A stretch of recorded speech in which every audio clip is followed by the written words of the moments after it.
আসসালামু আলাইকুম সুপ্রিয় শিক্ষার্থী, আশা করি সকলে ভালো আছেন। আজকে আমরা 40তম বিসিএস এর ইংলিশ লিটারেচার অংশের এমসিকিউ পার্ট সলিউশন করব। তো চলুন কথা না বেরিয়ে শুরু করা যাক। The rape of the lock by Alexander Pope is a or an. The rape of the lock লিখেছে কে? Alexander Pope. এটা কি epic, ballad, mock heroic poem, elegy? সঠিক উত্তর হচ্ছে সি, মক হিরোইক পোয়েম। এখানে উল্লেখ্য যে আলেকজান্ডার পোপ তার রেপ অফ দ্য লক কবিতার জন্য মক হিরোইক পোয়েম হিসেবে খ্যাতি লাভ করে। গুরুগম্ভীর অথচ হাস্যরসে ভরা এই কবিতাটিতে মোট 794টি লাইন রয়েছে। স্টোরিটা যদি সংক্ষিপ্তভাবে বলি তাহলে এরকম: বেলিন্ডা নামে একজন সুন্দরী তরুণ নারী ছিল আর কি। তো তার এক যুবক তার চুল কেটে দেয় আর কি। তো এটা নিয়ে দুই পক্ষের মধ্যে বিশাল নাটকীয়তা তৈরি হয়। যদিও ঘটনাটি তুচ্ছ ছিল, কবি এটাকে মহাকাব্যিক রূপে উপস্থাপন করে আর কি। ব্যঙ্গ রসের মাধ্যমে অভিজাত সমাজের অহংকার, আচার আচরণ এবং অতিরঞ্জনকে বিদ্রূপ করেছেন এই দ্য রেপ অফ লকের মাধ্যমে কে? Alexander pope. আচ্ছা, এখানে আরেকটা কিছু বিষয় আছে, যেমন ইপিক মানে হচ্ছে মহাকাব্য। দেন আছে বেলাড। বেলাড মানে হচ্ছে গীতি কবিতা, যা সাধারণত গল্প বলার উদ্দেশ্যে লেখা হয় এবং ছন্দ ও সঙ্গীতের সাথে সম্পর্কিত। এলিজি মানে হলো শোকগাথা কবিতা, যা কারো মৃত্যুকে স্মরণ করে দুঃখ ও শোক প্রকাশের জন্য লেখা হয়। 2 নম্বর প্রশ্ন, which of the following is not American poet? নিচের কে আমেরিকান পোয়েট না? সঠিক উত্তর হচ্ছে বি, ডব্লিউ.বি. ইয়েটস। ডব্লিউ.বি. ইয়েটস হলেন একজন আইরিশ কবি, নাট্যকার ও সমালোচক। তার কয়েকটি বিখ্যাত গ্রন্থ হলো the lake isle of Innisfree, the second coming, Easter 1916, the Celtic twilight ইত্যাদি। তাহলে নিচের কোনটি আমেরিকান পোয়েট না? ডব্লিউ.বি. ইয়েটস। ডব্লিউ.বি. ইয়েটস কে? ডব্লিউ.বি. ইয়েটস হচ্ছে আইরিশ কবি। আর আমেরিকান কবিগুলো কে কে? Robert Frost, Emily Dickens, D হচ্ছে লংস্টন হিংস। তাহলে আমেরিকান কবি হচ্ছে রবার্ট ফ্রস্ট, এমিলি ডিকেন্স, আর ডি হচ্ছে Langston Hughes. William Shakespeare was born in. William Shakespeare কত সালে জন্মগ্রহণ করে? উইলিয়াম শেক্সপিয়ার জন্মগ্রহণ করে 1564 সালে। উইলিয়াম শেক্সপিয়ার 1564 সালের 23 এপ্রিল ইংল্যান্ডের স্টার্টফোর্ড অ্যাপন অ্যাভনে জন্মগ্রহণ করে এবং 1616 সালের 23 এপ্রিলে মৃত্যুবরণ করেন। তিনি ইংল্যান্ডের জাতীয় কবি ও দ্য বার্ড অফ এভন নামে পরিচিত। আচ্ছা, 4 নম্বর দেখেন। তাহলে উইলিয়াম শেক্সপিয়ারের জন্ম কত? 1564 আর মৃত্যু হচ্ছে 1616 সালে। উইলিয়াম শেক্সপিয়ারের জন্ম কত? 1564 সালে আর মৃত্যু হচ্ছে 1616 সালে। জন্ম 1564 আর মৃত্যু 1616। 64 আর 16-র মধ্যে একটা রিলেশন আছে আর কি, 4 টাইমস, এটাতে মনে রাখতে পারেন। 1564 আর হচ্ছে 1616। ওকে, 4 নম্বর, Tennyson's in memoriam is an elegy of the death of. এই যে টেনিসন ইন মেমোরিয়াম যেটা এলিজি লিখেছে আর কি, সেটা কার মৃত্যুতে লিখেছে? John Milton, John Keats, Arthur Henry Hallam, Sidney Smith? সঠিক উত্তর হচ্ছে কি বলেন তো? Right, C, Arthur Henry Hallam. Elegy হলো শোক কবিতা। টেনিসন তার প্রিয় ক্যামব্রিজ বন্ধু আর্থার হেনরি হ্যালামের স্মরণে ইন মেমোরিয়াম শোক কবিতাটি লিখেছেন, যিনি 1833 সালে হঠাৎ সেরিব্রাল হ্যামারেজে মারা যান। তাহলে টেনিসন ইন মেমোরিয়াম কাকে উপলক্ষ করে লেখে? Arthur Henry Hallam. Tennyson Memoriam in Memoriam Arthur Henry Hallam. Tennyson's in Memoriam কাকে উদ্দেশ্য করে লিখেছেন? Arthur Henry Hallam. 5 number, sweet Helen make me immortal with a kiss. This sentence has been taken from the play. এই যে sentence sweet Helen make me immortal with a kiss, এই সেন্টেন্সটা কোন নাটক থেকে নেওয়া হয়েছে? A Romeo Juliet, B Caesar and Cleopatra, C doctor Faustus, D Antonio and Cleopatra? সঠিক উত্তর হচ্ছে কে বলেন তো? Doctor Faustus, right. এই যে line sweet Helen make me immortal with a kiss, এই লাইনটা ইংলিশ নাট্যকার, কবি, অনুবাদক ক্রিস্টোফার মার্লো এর রচিত নাটক ডক্টর ফস্টাস থেকে নেওয়া হয়েছে। ক্রিস্টোফার মার্লোকে ফাদার অফ ইংলিশ ট্র্যাজেডি বলা যায়। তার আরেকটা বিখ্যাত লাইন আছে, সেটা এই ডক্টর ফস্টাসের কিন্তু আরেকটা বিখ্যাত লাইন আছে, সেটাও বিশেষ এসেছিল, ওটা আমরা একটু দেখি। Was this face that launched 1000 ships and burn the topless tower in Ilium. এর মানে হচ্ছে এটাই কি সেই সুন্দর ফেস যার জন্য হাজার হাজার জাহাজ রওনা দিয়েছিল যাকে জয় করার উদ্দেশ্যে। অ্যান্ড বার্ন মানে পুড়েছিল টপলেস টাওয়ার, অনেক উঁচু টাওয়ার, ইন ইলিয়াম বা ট্রয়নগরে একটা শহর বা ট্রয়নগরকে ইলিয়াম বলা হতো। তো এটাই কি সেই সুন্দর ফেস যার জন্য হাজার হাজার জাহাজ রওনা দিয়েছিল বা অনেক টপলেস বা যে উঁচু উঁচু টাওয়ার ছিল সেগুলো পুড়ে গিয়েছিল? What is in a name? That which we call a rose by any other name would be smell as sweet. Who said this? মানে কি, নামে কি আসে যায়? আমরা যদি গোলাপকে অন্য নামে ডাকি তাহলে কি গোলাপ তার গন্ধ দেওয়া বন্ধ করবে বা গোলাপের গন্ধ কি চেঞ্জ হবে? এরকম একটা অর্থ। এটা কে বলেছে? এ হচ্ছে জুলিয়েট, বি হচ্ছে রোমিও, সি হচ্ছে পর্শিয়া, ডি হচ্ছে রোজাল্যান্ড। সঠিক উত্তর হচ্ছে কে বলেন তো? সঠিক উত্তর হচ্ছে জুলিয়েট। আচ্ছা, এখানে দেখুন, উক্তিটি উইলিয়াম শেক্সপিয়ারের ট্র্যাজেডি রোমিও অ্যান্ড জুলিয়েট থেকে নেওয়া। নাটকটি মূলত রোমিও এবং জুলিয়েটের ভালোবাসার গল্প, যেখানে দুই পরিবারের দ্বন্দ্ব তাদের ভালোবাসার পথে বড় বাধা সৃষ্টি করেছিল আর কি। আর যে এই উক্তিটা একটা বারান্দায় বসে বসে নিজের সাথে নিজেই কথা বলতেছিল জুলিয়েট, সেই সময়কার একটা উক্তি এইটা আর কি। 7 number, man's love is of man's life a thing apart, this women's whole existence, this is taken from the poem of. তাহলে এই লাইনের অর্থ কী? তাহলে লাইন দ্বারা বোঝাচ্ছে আর কি, পুরুষের ভালোবাসা তার জীবনের একটি অংশ, আর নারীর ভালোবাসা তার জীবনের পুরো অংশ, এরকম একটা অর্থ বোঝাচ্ছে আর কি। এটা কোথা থেকে নেওয়া হয়েছে? পিবি শেলি, মানে কার পোয়েম থেকে নেওয়া হয়েছে আর কি? PB Shelley, Lord Byron, John Keats, Edmund Spenser. সঠিক উত্তর হচ্ছে বি, লর্ড ব্যারন। প্রদত্ত লাইন দ্বয় রিবেল পয়েট লর্ড ব্যারনের কবিতা ডন ওয়ান থেকে নেওয়া হয়েছে। তাহলে এই যে লর্ড ব্যারনকে আমরা আরেকটা নামে চিনলাম এখানে, রিবেল পয়েট হিসেবে তাকে আমরা চিনলাম।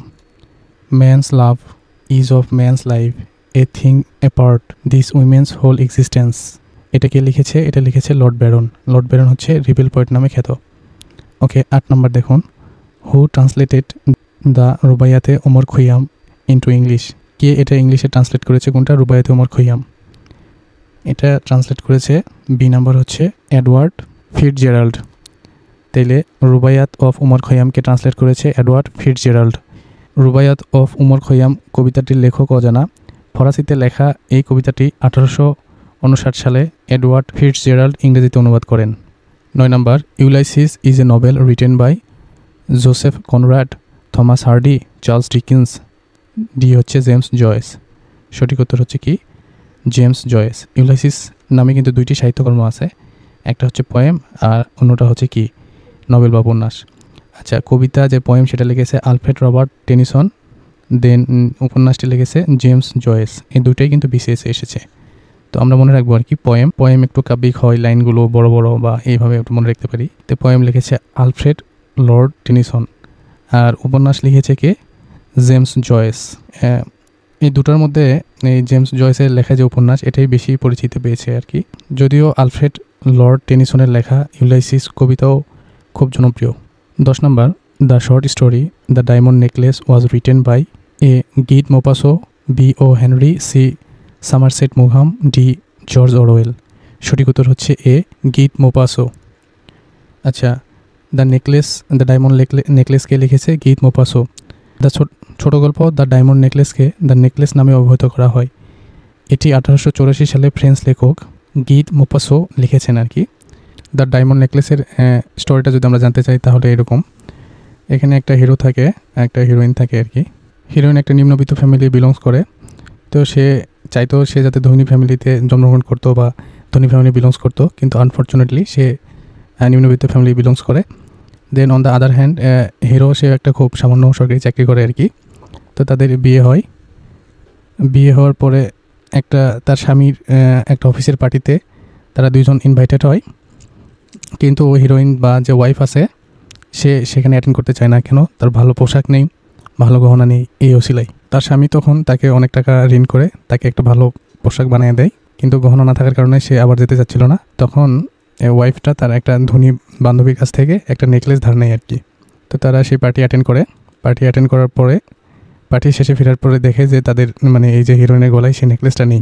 তো তখন তারা ভয় পেয়ে যায়, কেন এই নেকলেসটা অনেক দামি আর কি। তো যেহেতু হারাই ফেলছে নেকলেসটা, তো নেকলেসটা তো তার মালিকের কাছে ফেরত দিতে হবে। সে এরকম একটা নেকলেস বানানোর জন্য স্বর্ণ দোকানে গেল, গিয়ে জানতে পারলো এটার অনেক দাম আর কি। সে টাকা এরা দুজনে এফোর্ড করতে পারতো না। তো বাধ্য হয়ে স্বামী উচ্চ সুদে অনেকগুলো টাকা ধার নিয়ে সেই গহনা বানানোর পর তারা ফেরত দেয়। এইদিকে যে তার স্বামী উচ্চ ঋণে অনেক টাকা ধার নিল আর কি।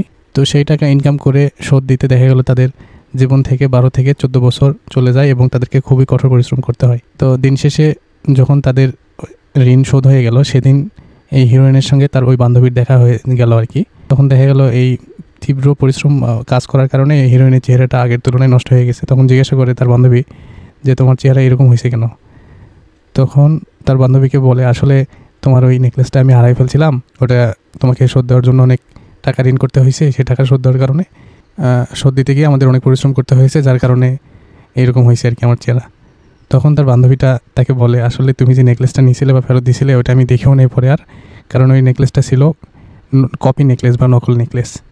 তো এটাই ছিল মেন স্টোরি। এটা যখন সে নায়িকা জানতে পারে তখন সে নায়িকা অনেক হতাশ হয়, নিজের প্রতি অনেক ধিক্কার দিতে থাকে আর কি। এটাই হচ্ছে মেইন গল্পের লার্নিং, যদিও হয়তো ভালোভাবে বলতে পারলাম না। Okay, next 11 number. All the perfumes of Arabia will not sweeten this little hand who said this. Macbeth, Lady Macbeth. C, Lady Macduff. D, Macduff. এটা বলেছে Lady Macbeth. All the perfumes of Arabia will not sweeten this little hand, এটা কে বলেছে? Lady Macbeth. লাইনটি শেক্সপিয়ারের tragedy Macbeth থেকে নেওয়া হয়েছে। এখানে লেডি ম্যাকবেথ তার অপরাধ বোধ নিয়ে বলতে গিয়ে একথা বলেন, কেননা রাজা ডানকেনকে হত্যা করে ম্যাকবেথ রাজা হয় আর কি। কিন্তু পরে যখন লেডি ম্যাকবেথ এগুলো নিয়ে ভাবতে থাকে আর কি, তার ভিতরে অনেক অনুশোচনা দেখা যায় এবং সে মারা যায়। তো মারা যাওয়ার আগে এই লাইনগুলো সে বলে আর কি। আর উল্লেখ্য যে এই যে ম্যাকবেথ যে রাজা ডানকানকে হত্যা করে আর কি, সেটার প্ররোচনা দিয়েছিল লেডি ম্যাকবেথ। আচ্ছা, আর এই ম্যাকবেথের আরেকটা বিখ্যাত লাইন আছে, life is a not walking shadow, a poor player that starts and frets his hour upon of the stage. এটাও বিসিএসে এসেছিলো আর কি, এটাও গুরুত্বপূর্ণ, মনে রাখবেন। আচ্ছা, 12 নম্বর দেখি। Where are the songs of spring? এই, where are they? Think not of them, thou hast the music too, who wrote this? তাহলে এই লাইনটা কে লিখেছে? এই লাইনের মানে কি? তাহলে এই লাইনের মানে কি বলেন তো? এখানে কি বলছে? Where is the songs of spring. আচ্ছা, বসন্তের গান কোথায়? তারা কোথায় গেল? এগুলো নিয়ে ভেবো না, কেননা তোমার কাছেই সুর আছে, এরকম একটা মিনিং আর কি। এটা কে লিখেছে? William Wordsworth, Robert Browning, John Keats, Samuel Coleridge. এটা লিখেছে C, John Keats. John Keats তার টু অটাম কবিতায় এই লাইনগুলো শরতের সুন্দর ও সুরের প্রশংসা করেন। তিনি বলেন, বসন্ত না থাকলেও শরতের নিজস্ব একটি সঙ্গীত আছে। 13 number. Who is the central character of Wuthering Heights by Emily Bronte? Wuthering Heights নামে একটি উপন্যাস আছে যেটা লিখেছে কি? Emily Bronte. আর তার সেন্ট্রাল ক্যারেক্টার কোনটা? Mr Earnshaw, Catherine. সি হচ্ছে হেডক্লিফ, আর হচ্ছে ডি হচ্ছে হ্যান্ডলি আর্নশো। সঠিক উত্তর হচ্ছে হেডক্লিফ। আচ্ছা, এমিলি ব্রন্ট মাত্র 30 বছর পর্যন্ত বেঁচে ছিলেন এবং এই স্বল্প জীবনে তিনি শুধুমাত্র একটি উপন্যাস লিখেছিলেন, সেটার নাম কি? Wuthering hate. আচ্ছা, উপন্যাসটির মূল চরিত্র ছিল হেডক্লিফ, যার ভালোবাসা ও জীবনের নানা ঘটনা কেন্দ্র করে কাহিনী এগিয়েছে। ওয়েদারিং হেইটসের উপন্যাসের মেইন ক্যারেক্টারগুলো হলো Heathcliff, Catherine Earnshaw, Edgar Linton, Isabella Linton, Nelly Dean ইত্যাদি। আর ওয়েদারিং হেইটস মানে কি বোঝায় বলেন তো? উঁচু জায়গায় যেখানে অনেক ঝড় বাদল হয়, বা পাহাড়ের চূড়ায় যেখানে অনেক ঝড় হয় আর কি, বা বাতাস হয়, এরকম একটা স্থানকে বলা হয় ওয়েদারিং হেইট। আর এখানে আরেকটি উল্লেখ্য যে যদিও পূর্বে বলেছি এমিলি ব্রন্ট, এই ব্রন্ট ফ্যামিলি এরা 3 বোন আর কি। একজন হচ্ছে কি শার্লট ব্রন্ট, আর একজন হচ্ছে অ্যানি ব্রন্ট, আর লাস্ট ওয়ান যেটা আমরা পড়লাম এমিলি ব্রন্ট আর কি। 3 জনে ইংলিশ সাহিত্যে তাদের অবদান রয়েছে আর কি। 14 number. The old order changed, yielding place to new. This line is extract from Tennyson's poem. টেনিসনের কোন পোয়েম থেকে এই লাইনগুলো নেওয়া হয়েছে, যার অর্থ পুরাতন নিয়ম বা অবস্থা বদলে যায়, নতুন কিছু তার জায়গা করে নেয় আর কি। এটার সঠিক উত্তর কোনটা বলেন তো? Morte d' Arthur. The old order changed, yielding place to new. লাইনটি মর্তেডে আর্থারের কবিতা থেকে নেওয়া হয়েছে, যা কবিতার বন্ধু আর্থার হেনরি হ্যালামের মৃত্যুর পর লিখেছিলেন আর কি। আর মর্তেডে আর্থার এটা হচ্ছে ফরাসি শব্দ, এর অর্থ হচ্ছে আর্থারের মৃত্যু। তাহলে এই মর্তেডে আর্থার এটা কি লিখেছে? এটা লিখেছে টেনিসন, রাইট, এটা মনে রাখবেন। আর কাকে উদ্দেশ্য করে লিখেছে? Arthur Henry Hallam. Okay, 15 number. Who wrote the poem the good morrow? সঠিক উত্তর হচ্ছে C, John Donne. The good morrow কবিতাটির কবি হলেন জন ডান, যিনি পোয়েট অফ লাভ নামে পরিচিত। তার আরও কিছু বিখ্যাত কবিতা হলো the sun rising, the canonisation, the ecstasy, the dream. তো সুপ্রিয় বন্ধুরা, এরই মাঝে শেষ হয়ে গেল আমাদের এই আয়োজন। তো আপনাদের যদি ভিডিওটি ভালো লাগে থাকে তাহলে অবশ্যই মতামত জানাবেন। তো সকলের সুস্বাস্থ্য, দীর্ঘ ও সফলতা কামনা করে এখানে বিদায় নিচ্ছি। আসসালামু আলাইকুম।